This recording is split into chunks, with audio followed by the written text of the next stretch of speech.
All right, what's up, everybody? We're live. What's up, everyone? Welcome to another live stream from the Sweat the Bet YouTube channel, brought to you by oddsjam.com. Oddsjam.com is a sports bettor's best friend. Go check it out, guys. Positive EV alerts. You can see lines that are kind of off and in your favor with a little bit of an edge. Other awesome tools. So go check out our sponsors, OddsJam. I'm one of your co-hosts, Andrew Kim, aka the Parlay Doc on Twitter, and with me is Matt, aka Jedi Modi. What is up, Matt? Ready for another Sunday of football? Oh yeah, I'm ready for it. Week 2. I feel like it still feels like Christmas morning when you wake up on Sunday and you just have a full slate of football ahead of you. So very ready for it. Definitely.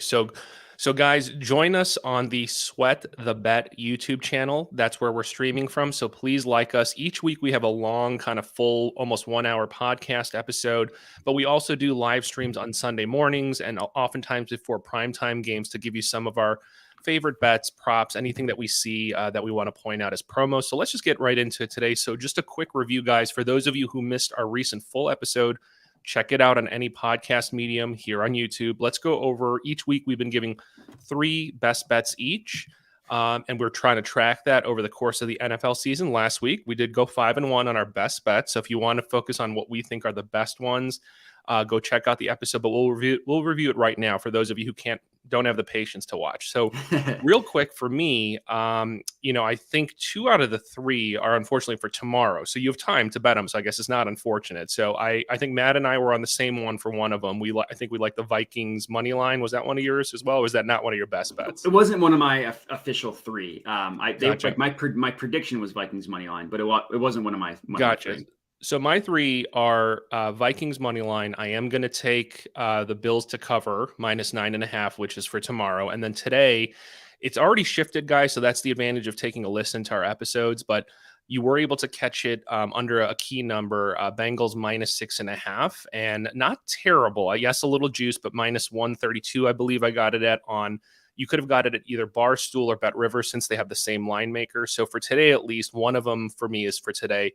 Bengals -6.5. It's already kind of shifted, but so if you caught that, great. If not, tomorrow, like I said, Vikings money line and Bills. I know it's kind of fluky and they have this weird narrative with the Titans, but I still like them -9.5. And what were your 3, Matt? Yeah. So for tomorrow, I had the Eagles Vikings over 49. That's what I bet it at. I think at the time it was still available at like over 50 and 50.5, which I still liked. Really, that 51 number is important. Taking it over below 51 is what's important. And then for today, I had the Bengals Cowboys under 43, and I had the Bucks -2. Gotcha. And then, and this is separate from our best bets, but every week on the OddsJam YouTube channel, I do like a 4 best bets, and I have like 4 different categories, like a lock, an underdog, player prop, and a game prop. Okay. So I can give those real quick. Yeah, my go. Lock, I'm with you. I had Bengals, but I got them at -7. I couldn't get them at 6.5, but I got them at -7.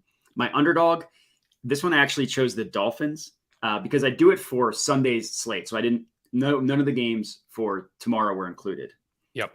Player prop, I chose Renfrow over 4.5 receptions. And for my game prop, I chose the Bucs Saints under 45. Gotcha. I like the Renfrow one for sure. So, okay. So why don't we go real quick? So those were some of the ones we had already made. Any last minute ones? Let's just first talk maybe anything that stands out to you for either lines, totals, money lines, anything else that stands out for today as things you might be sprinkling on, or else we'll move on to player props after that. Yeah, and the only one that I locked in, I pretty much held firm. Like I have enough like spreads and totals and stuff. But one player prop that I locked in that I really liked was Curtis Samuel over 39.5 receiving yards. Okay. I believe you can get that it's still positive EV on OddsJam at 41.5. So I still like it. I put a half unit on that one. And then another one that I really liked, this was also on Caesars, Matt Stafford under 276 passing yards. Interesting. Okay. Feels like that game is going to be such a blowout that they're going to they're going to get out to like a 25-0 lead at halftime or something, and then just rest his elbow for the rest of the week. So those are the 2 player props that I locked in. Gotcha. Okay, cool. All right. So there weren't too many other, glaring like lines or totals beyond the ones I listed. So let's just kind of focus on player props that stood out. So I'm going to give a couple value ones. And this is why, you should follow us even on Twitter and our live streams. Cause I think it was on Thursday night. I will say I couldn't get the Justin Herbert plus 480, but the beauty is I got the Josh Palmer at plus 260, so plus 270, something like that. 260, 270. So look, we only needed one of them to hit to be in the green between those two. So I got a couple other ones that I like for today, and these I did put out on Twitter, so it's already kind of out there. But these are a couple touchdown ones I like. One is and I know you're going to cringe, but it was hard to watch that Broncos game and how many goal line red zone trips they had and coming up with nothing. But you know what? They're at home. They had another, they had some time to practice. They're not going to have that noise factor that's in Seattle. So I am hoping that this will be somewhat of a way for Javonte Williams to redeem himself. And I know the concern is, how will he be utilized? How many carries will he get versus, Gordon, et cetera. But you know what? When you saw that game, you can clearly see they're making it a point that he is going to be that dual threat running back this year. He had double-digit receptions. I mean, they really utilized him, in the backfield with screen passes, those short dump-off passes to give him room to maneuver. In addition to his plow ahead, running downhill type of style, which we're all kind of used to. So I think he has two methodologies of how he can get in there. I think they're going to want to make a point to save face from last week. And this is a team that I don't think it's going to be a cakewalk, but I'm saying I like him to score specifically. I do like the Broncos to win at least. So you can do one of those TD, slash money line parlays, and you can get Javonte Williams and Broncos money line. It used to be a plus 120 last night. It's plus 115 now. So I would take that. I took that at plus 115, I believe. Or if you don't trust the Broncos, I still like him to score. Little juice. It's kind of a lot for a touchdown, minus 120-ish, minus 125, minus 130, depending on your book. But that's one of the ones I like. And then my other TD one that I like as an individual play is Trey Lance to rush in for a touchdown, plus 170. And I did post that out there. I think, had 13 rush attempts, and you can argue that it was the rain, but I would argue that he was not as efficient as he would have liked to be with rushing, and he's still pretty raw. And now I'm convinced he's way rawer than we think he is, that he will get some happy feet. He will probably break his progressions a little early and just kind of leave the pocket. And we saw that it was runnable on the Seahawks, so that I imagine if you don't have Eli Mitchell, you still don't have Kittle, unlikely, unless that's changed. But last I saw, unlikely that you have one of your big weapons. That, limited options, happy feet, young quarterback, rush it in for me, Trey Lance at plus 170. If you think he could do it twice, I don't know. That's crazy, but maybe a tenth of a unit plus 1,200, I think, plus 1,500 certain books. So those were two that stood out to me that I'm going for some value. Yeah, I actually have an anytime touchdown scorer in that same game. I went with Jeff Wilson. He kind of had his last year was kind of a wash because he missed the first 2 months of the season. Then when he came back, he was still clearly hobbled. But if you go back the year before that, again, the typical 49ers suffered a bunch of running back injuries. He didn't play a ton, but he still had 7 total touchdowns, and he scored a touchdown in 3 of the 49ers' last 4 games. Shanahan loves him as a goal line running back. So I think Trey Lance, is good. I locked in Jeff Wilson. I got it at plus 130, and you can get that on FanDuel or DraftKings at plus 130. Nice. Yeah, I think that, as long as the 49ers don't pull a Seattle Seahawks where they're going to, turn it over and fumble constantly at the goal line, that someone's going to rush in, whether it's Wilson or Debo or Trey. One of them's going to walk in for a couple. Yeah, and we could both hit. They could easily both. Oh, yeah. Jeff Wilson and Trey Lance can easily both score. Oh, yeah, it's a roll of the dice, guys. So I think you pick someone who's going to rush in on the 49er side, whether it's Debo, Wilson or Lance. One of them is going to get in at some point. I would be shocked if one of the 3 did not get in at some point during this. Exactly. I'm totally shocked. So yeah, and Debo had the odds aren't favorable. So I just chose the other 2 just because of the value. Yeah, well, Debo's minus 135 at this point. I think people, obviously, the public just love the name recognition and his star status, and they just kind of pound that even for a touchdown. So yeah. Okay, let's go through, and if any other props come up, you name them, but let's go through a few specials and boosts. There was one, Matt and I were talking about this right before we went live. It looks like both of us have one of them, and then the other one I saw from FanDuel might be Illinois specific. So I'm seeing two right now. I'm in Illinois again, and I know that some of these promotions are location dependent, but I am seeing two: Justin Fields to pass for 200 yards or more, and Bears to cover plus 14.5. So very generous spread for them to cover, which is still not a cakewalk, but. And interestingly, the other that I'm seeing in Illinois is, so you can get that at plus 270, the first one. And the other is Aaron Jones to score a touchdown and Packers to cover minus 6.5 at plus 250. So I'm almost tempted to bet both. Yeah, you could middle that. And hope I could middle it. At the very least hit one, right? So that's all I really need, but at least hit one. But maybe middle. So oddly for me, at least because I have both options, I actually think I'm going to do both. So I'm just putting it out there that if you're in Illinois, it seems like you have both options since they're probably catering and pandering to the Illinois fans for Bears fans. So I'm going to do both actually. Yeah, I like it. I didn't have that one, the Bears one that you mentioned, but I took the other one, Aaron Jones to score and Packers to cover 6.5. I like Aaron Jones as like an anytime touchdown scorer. It's just like the odds weren't there. I was like -1 or -110. Were the odds on that, and I figured it wasn't worth the value, but I do like, in general, I like him to score. Yep. So yeah, I like that one. I like that one in. All right. Any other boosts or specials that kind of stood out to you when you were kind of scanning the different books today? No, it's just the FanDuel one. I do have 2 anytime touchdown scores for tonight. Oh, okay. Let's go. Let's get those I'll do that before we build a parlay. Yep. Yeah, I'll do that rapid fire. I have like my long shot is Robert Tonyan.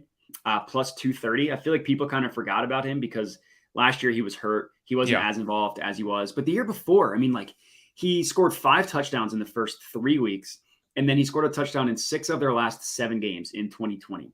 Now he was hurt. He had a pretty brutal knee injury last year. But I think, Devontae Adams just got every single red zone target when he was on Green Bay. I think, Rodgers is going to need someone else to throw to. I figured, why not Tonyan? Plus 230. I thought that was worth, I put a quarter of a unit on it. And then the last one, I put half a unit on AJ Dillon. I think like he's their goal line back. He is kind of like their like he gets a lot of targets. He catches a lot of passes. He's got the Saquon quads going on. So he's at plus 135. So those are the 2 I locked in for tonight. No, I love Tonyan was like one of my go-tos last year for anytime touchdowns or touchdown parlays. So at those odds, I think people, because it's early, I think people are sleeping on that. And if there were a team to do that against and get the season started for him in the red zone or end zone, I think it would be the Bears. And again, absolutely, I'm going to be cautious because I was bashing my Bears. They won. And they won. And I'm happy. Not my wallet, but emotionally I'm happy. So I'll be careful in how much I bash them. But all right. A couple other ones I went very lightly on. Was actually in the Panthers game real quick before we build our parlay. Was I do like CMC or McCaffrey, not so much from the run perspective, but weirdly, like, I don't know. Again, you take DVO stats with a grain of salt at this point, but pass DVOA from defense for the Giants, it almost seemed like they're like, we're willing to give you a bunch of short passes, and we're going to really focus this year on trying to be better on run defense and kind of stuffing the run. So they're kind of like this weird, I forget, I read a couple, like the terminology that I keep seeing is like pass funnel type of defense, where they're just willing to give you some of those short yardage dump off passes that I think that's where McCaffrey might be able to get them. I also liked, Robbie Anderson had a receiving prop for, it was like 38.5, 39.5, somewhere in that range for his receiving yards, where I think Baker's going to be able to find a few of these guys repeatedly and have some opportunities. So, a couple props there. Otherwise, anything else before we start building maybe a same game parlay or a parlay plus or something? No, that is it for me. I say we do either an anytime touchdown score one or whatever we want to do. Definitely got to build some sort of parlay. All right, let's see. Do you want to do a multi-game touchdown score one, or do you want to pick a game like maybe I kind of like the Dolphins-Ravens game as like an early game for like if we do an intra-game same game parlay, or do you want to do a multi-game scoring parlay? I say we do multi-game scoring. That way we have multiple games to focus on. Sounds Red good. zone will just be our savior. Gotcha. Let's focus one for the early slate then, and maybe the early Let's Okay. go. Let's go a couple. Let's go through some of the early ones. So anything that stands out for you from Commanders Lions, which could be a total crapshoot. I don't know. No, I originally I liked the Lions running backs, but they're missing like 2 offensive linemen from that started last week on top of one that's already out. So if anything, I would say like, I mean, Jahan Dotson scored twice last week. Like even like Scary Terry, I think could be good. But no, I that game I didn't really like that much. Okay. How about Jets Browns? Do you like the idea of the Browns continuing to be methodical and just having either Chubb or someone like that just rush in? Should we take one of those? Got to be one of those 2. Yeah, Chubb Hunt. Let's see which one. Chubb's not terrible. -110. -110 for a parlay is not bad. I say we do that one. Okay, we'll add him. Buck Saints. I mean, Fournette probably. Fournette, yeah, why not? Okay. Do we dare risk a Taysom Hill in that one as well, or you could get some pretty good odds on that one. Plus 250. He did it last week, right? Unless I'm mistaken, I think he rushed in for 1, or I know he rushed a bunch. He had like a 50-yard run. I don't know if he scored. Let's see. I know we had like I said, a long 50-yard run. He did. It seems like they're willing to just swap him in and out for these design run plays, just like last year. So I don't know, but we could let's see. We'll keep that in mind as a backup. So actually, sorry, there is one I liked. Or no, sorry, different game. This is for 4 p.m. Are we just doing 1 p.m.? Yeah, no, let's do 4 p.m. What do you like for 4 p.m.? It was James Robinson in the Colts game. Let's do that. I like that one a lot. Where's that? Yeah, the reason like I had ingrained in my brain that the Commanders were playing the Jaguars. So then I thought we skipped it, but they take that game off of. I can't find it. Okay, let's see here. No, yeah, I see it. Let's add him. We're already at plus 950 with 3 kind of juiced running back options. Are we good at plus 950, or do we dare add another to get in the quadruple range? I'm assuming Patriots and Steelers is going to be ugly, and someone's going to rush in for a touchdown at some point, but it could literally be 1 apiece, maybe. So. Yeah, that game's going to be. And that game that has such a low over/under is always concerning. Let's pick someone from Dolphins Ravens. Someone's going to be scoring. Someone's scoring in this game. There's going to be enough scores. I mean, do you think with the secondary injuries and problems for the Ravens? Yeah, I like one of their receivers, Waddle or Hill. Probably, I say Hill. Waddle got in last week. So it seems like it'll be Hill's turn this week. All right, let's do it. Plus 2,735. Need 4 people to score. That's it. That's it. All right, I'm down. All right, I put 25 on it. 25 to win 25. So we built our parlay, guys. So okay, so if you follow me, Parlay Doc, if you follow Matt at Jedi Modi, okay, this is what we want you to do. Our live stream. So the post doesn't matter his timeline or mine. Go on there, like and retweet it. Here on the comment section of the actual YouTube channel, put your Twitter handle and let us know. And if you do those steps, you are entered into the contest. And if this parlay hits, we'll make sure that we send one random winner who enter the contest $50 as a prize for participating and just kind of rooting along with this. All right. Anything else, Matt, before we wrap up, so that this gives everybody still a solid 10, depending on the game, if they start 10, 12, 15 minutes to fire off some of these. So anything else? No, that's it. I'm going to tweet out the parlay. I'm tweeting out the parlay so people can just get that on, see that on Twitter as well. So the directions, if you missed it when Parlay Doc described it, just follow us on Twitter and you'll see it. Awesome. For the giveaway. Yep. Sounds good, guys. So thanks for joining another live stream. Good luck on all your bets. Bet responsibly. Have fun. Root along with us today. And again, subscribe, like, and follow us here on the Sweat the Bet YouTube channel.